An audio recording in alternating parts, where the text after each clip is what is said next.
What's up, everybody? Welcome to Podcast Now, Back to the Past. I'm Alex, and in this video, I want to talk about redemption stories in games and if it's actually a negative or a positive. So here's what I want to do. There are many gaming redemption stories, and I'm actually, and I've said this in the past, I'm actually generally a fan of redemption stories. There's nothing quite like an underdog story, right? Something that you don't have much faith in, you don't have much belief in, and it rises, maybe not necessarily from the ashes, it doesn't have to, but it rises from where you're not expecting anything to it suddenly becoming, like, this is incredible. Everybody's talking about it. It's got all of this kind of fame, and it's also, in terms of what we're talking about here, gaming, it's also like a good product, right? I like those.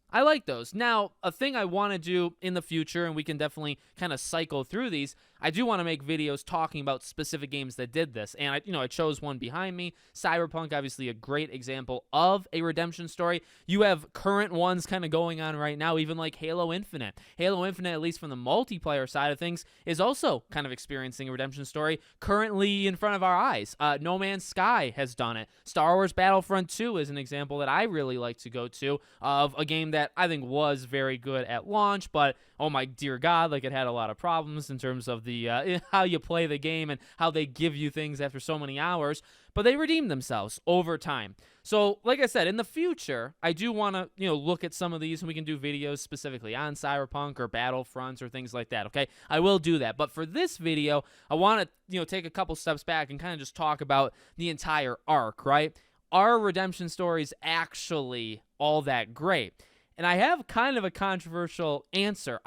What I've said in the past, and as I just said, a few minutes ago, so I do like redemption stories, but controversially, I don't want games to have to go through a redemption arc. Now, maybe that's not all that controversial. Maybe that's quite obvious. I will explain, and this is the point of this video, I will explain why it's so obvious.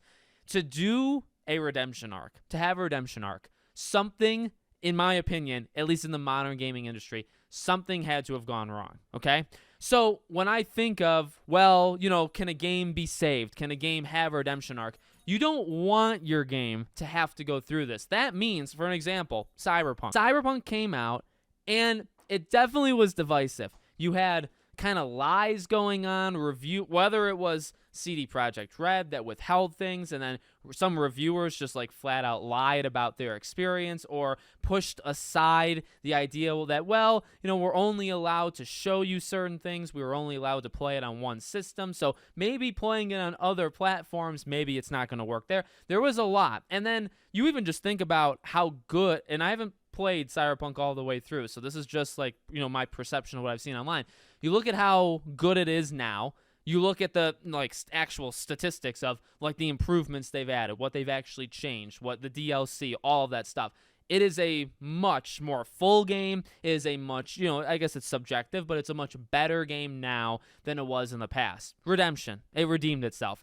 Did it need to? Should it have redeemed itself? Well, honestly, the answer is no, at least in my mind. The answer is it should have come out like that. And it's both like a sign that you can tell your kids in 20 years. You can say, hey, remember the great story of Cyberpunk 2077? You remember the great story of Star Wars Battlefront 2? Remember the great story of No Man's Sky? The issue with all of those is you have to talk about the ending. You can't talk about how the game came out. No Man's Sky maybe is the best one, even though I'm still not even a fan. I haven't played much of it. I haven't played it really since they started to evolve stuff, but No Man's Sky flat out lied, flat out misled, and put things in their gameplay and trailers that were not in the game. It took years to get the game that the trailers promised. Plural. Years, plural. Not singular, not 6 months, not at launch, definitely not at launch. It took years to actually get the game that promising is a tough word to use, the game that they promised. It's really the game they showed. They showed you a game that had things, and then the game came out, and it didn't have those things. Star Wars Battlefront 2. When you tell your grandkids about the journey of Star Wars Battlefront 2, you start at the end. You start with the community manager, legendary, the way they listened, the way they constantly added, the amount of heroes and villains they added over time, the maps. It was incredible what they did. On it, very good. And they had plans for more. Then you get to tell your grandkids about how EA pulled them off of it to make the great game of Battlefield 2042. You get to tell them that part as well. But you don't want to tell them the beginning of having to play the game for 40 hours to get Darth Vader and the loot boxes and being like taken to court or having governments looking at you. Literal governments having to have meetings and discussions of, is this legal? Are you allowed to put this in games? You don't want to start there because that's not how you do a game. And that, to me, that is what's so tricky about redemption stories. For every great game that there is, for as good as Cyberpunk is now, or as Battlefront 2 was before they pulled the plug on it, or any of these games, for as good as they were at the end, in order to have gotten to that point to have a redeeming story to it, you had to have started at the polar opposite. You had to start at a disaster, and that's what all of these games. And I'm nitpicking. There's only a couple games that I've been listing. I'm not really going to go further out than it. There's others, and there's many of them, and that's why redemption stories are cool. Like, they're neat, and they're at the end of the story, they're awesome. And I'm not. By the way, this is not saying like, hey, you're not allowed to say No Man's Sky is good. Like, you have to always hold that stuff against it. No, not necessarily. Cyberpunk, same thing. You don't have to hold, like, if they made right on themselves and on the game now, that's something to teach, but it's only something to teach in the sense that, well, this is the game we should have gotten X amount of years before. For Cyberpunk, it would be, say, 3, right? This is the game we should have gotten when it launched 3 years ago, not now. So for as good as it is that Cyberpunk is, winning awards, or people, with Phantom Liberty, it's Game of the Year, again, to some people, then it's like, well, again, I'm not saying you can't give it that, like it disqualifies them from getting awards 3 years later, but I just don't think you should, like, petition, like, oh, don't we need more of these in gaming? Not really. Like, unless by that statement, you mean there's other games that have failed. And I guess that's, like, one other part to this entire puzzle, right? If what you're coming at it is, well, look, there's many games that fail all the time. If only we had more redemption stories with them. Because then it's like, okay, well, you're talking about failed games or games that just didn't work that you want to add to the pile. So miraculously over time, then they start to get better, and all of a sudden they're looked at a whole lot better than what they were at the beginning. That's fine. But I don't think, like, wishing for a game to have, like, an average Joe game to have a redemption, like, for example, if I were to say, like, Sly 5 has always been my dream, right? I want a Sly Cooper 5.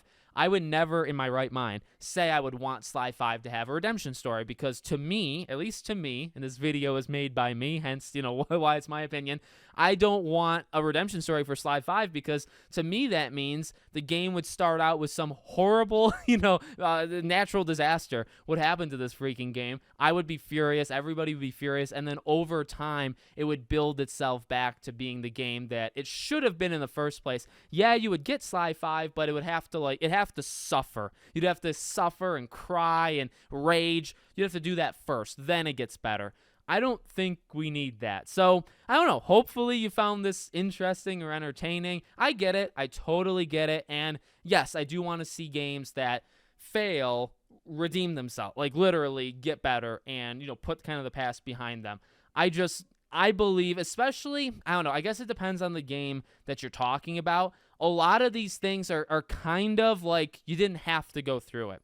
Cyberpunk to a degree, right? Because a lot of people would actually say the base game of Cyberpunk was good. You could say it won Game of the Year awards back, and not like by everybody, but some sites, some outlets gave it Game of the Year, okay? So I'm not saying like the base game of Cyberpunk was terrible, but you look at it now, obviously there's a lot of added stuff. Cyberpunk is a little bit of a different example though, right? Because you could take the base game and say, well, it is still an example of something. It's an example of rush, right? They rushed that game out. If they would have delayed it just by, say, another 1 year, you could have had all that stuff done. And then the only things you'd really have to do in the future to continue to make it a good game, adding stuff, these updates, these DLCs that we've gotten. A Battlefront 2. All you really had to do was avoid that monetization part, and then I think you had at the core, the day one of that game, you would have had a very solid game. Now, did it have all of the heroes and villains that eventually made it even better? No, But I actually, again, like as I said in the beginning of the video, and I've held true to this for like half a decade now. Battlefront 2 at launch was a good game. It was destroyed, rightfully so, by all of EA's, greediness. But in terms of like the core game, the visuals, the sound, the gameplay itself, the heroes and villains they had in the game, it was extremely good. So like if you just like didn't do that first part, the monetization, you wouldn't have needed a redemption story. You would have had, I guess in a way, like a live service game where it just continued adding to it. No Man's Sky, Halo Infinite, same thing. The amount of updates and the amount of, additions to Halo Infinite, No Man's Sky becoming eventually, it became the game that they pitched.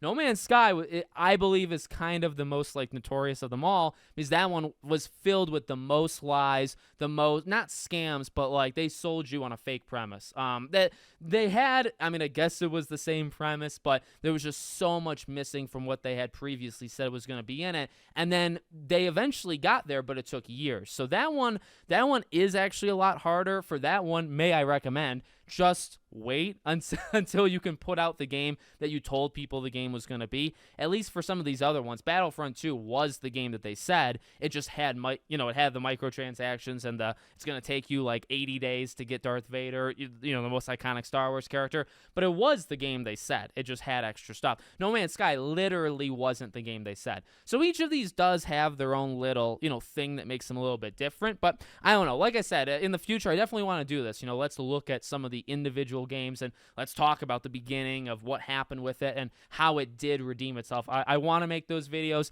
Battlefront 2 is definitely one that comes to mind, and even Cyberpunk is one that comes to mind. So we'll do that in the future, but I wanted to do this one first. Let me know what you think. Make sure you're subscribed, bell icon turned on, and I hope to see you all on the next one.